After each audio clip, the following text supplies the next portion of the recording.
Welcome students, let's do short answer type textual questions of the poem A Roadside Stand. Question number 1.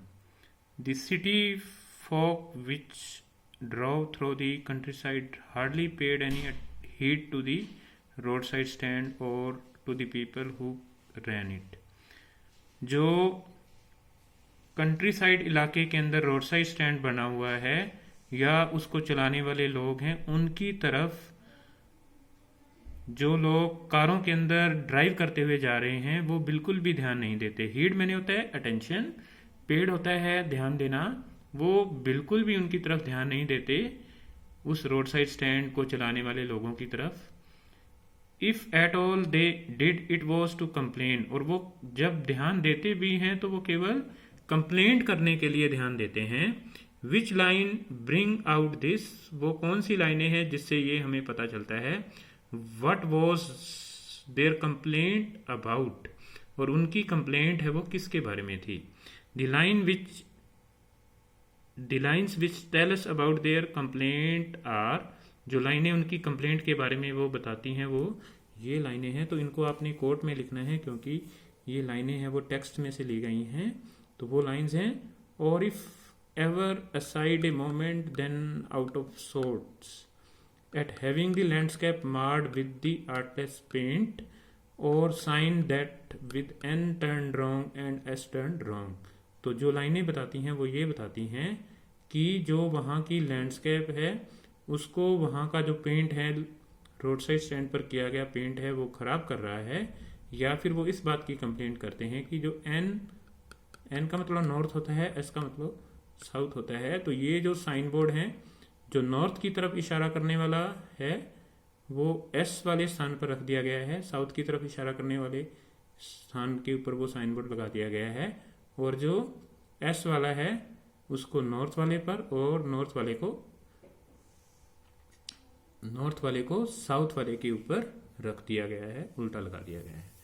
So the people travelling in the car complain about the poor condition of the shed, वो इस बात की complaint करते हैं कि जो shade है वो बड़ी खस्ता हालत के अंदर है, बुरी हालत के अंदर है।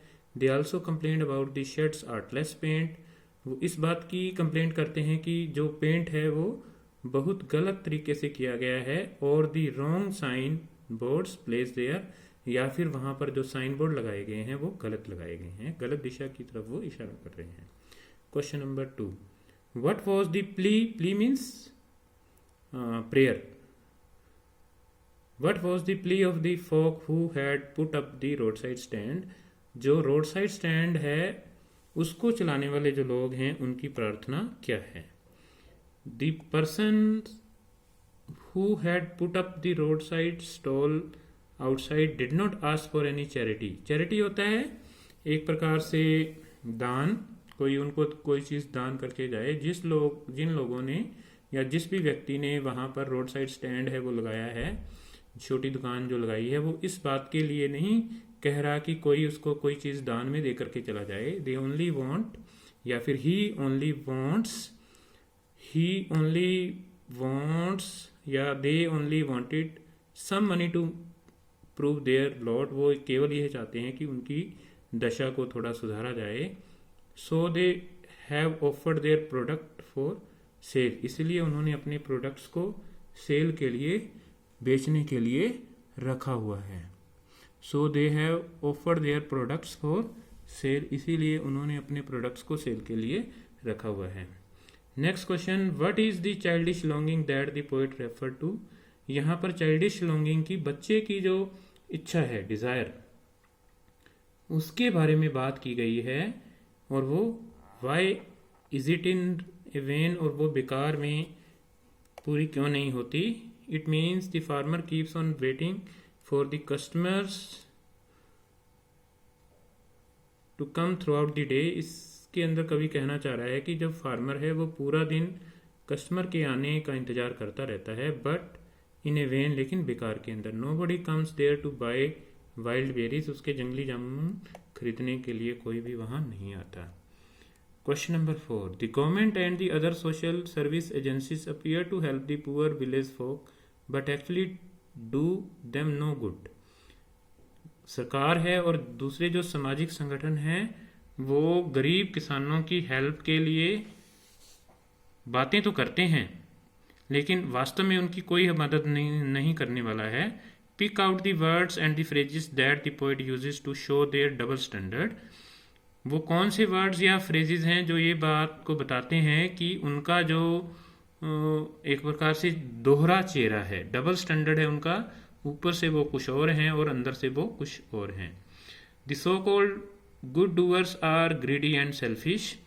जो अच्छा करने वाले लोग हैं वो बड़े ही लालची और बड़े ही स्वार्थी हैं। They bring plans to help the poor. वो योजनाएं लाते हैं गरीबों की सहायता के लिए। But they want to grab their land. लेकिन वो उनकी ज़मीन हड़पना चाहते हैं। The following words and phrases show their double standard. जो नीचे दिए गए फ्रेजेस और जो वर्ड्स हैं, फ्रेज का मतलब होता है group of words that gives an incomplete sense. तो ये जो वर्ड्स हैं, ये जो फ्रेजेस हैं, ये उनकी दोगली नीति की बात करते हैं। जैसे ग्रीडी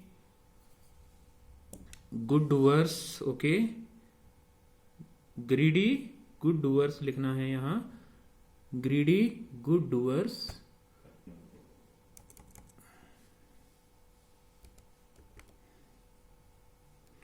तो greedy good doers, beneficent beasts of prey, enforcing benefits calculated to suit them out of wits. तो ये चारों के चारों जो फ्रेजेस हैं ये उनके डबल स्टैंडर्ड की बात करते हैं कि वो केवल उनकी जमीन हड़पने के लिए योजनाएं बनाते हैं।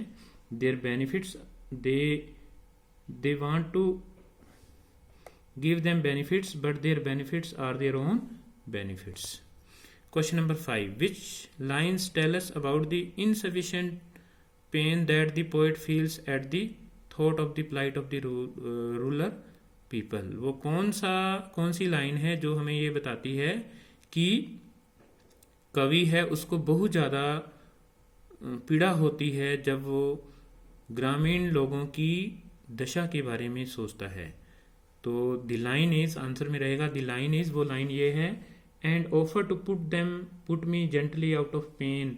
तो ये जो लाइन है वो ये लाइन कहती है कि कवि को बहुत ज़्यादा पीड़ा होती है जब वो ग्रामीण लोगों की दशा के बारे में सोचता है। और लास्ट क्वेश्चन है, what troubles the poet in the poem a roadside stand. वो कौन सी चीज़ है ए रोड साइड स्टैंड पोएम के अंदर जो कवि को परेशानी देती है या पीड़ा देती है, या फिर what is the central idea of the poem a roadside stand.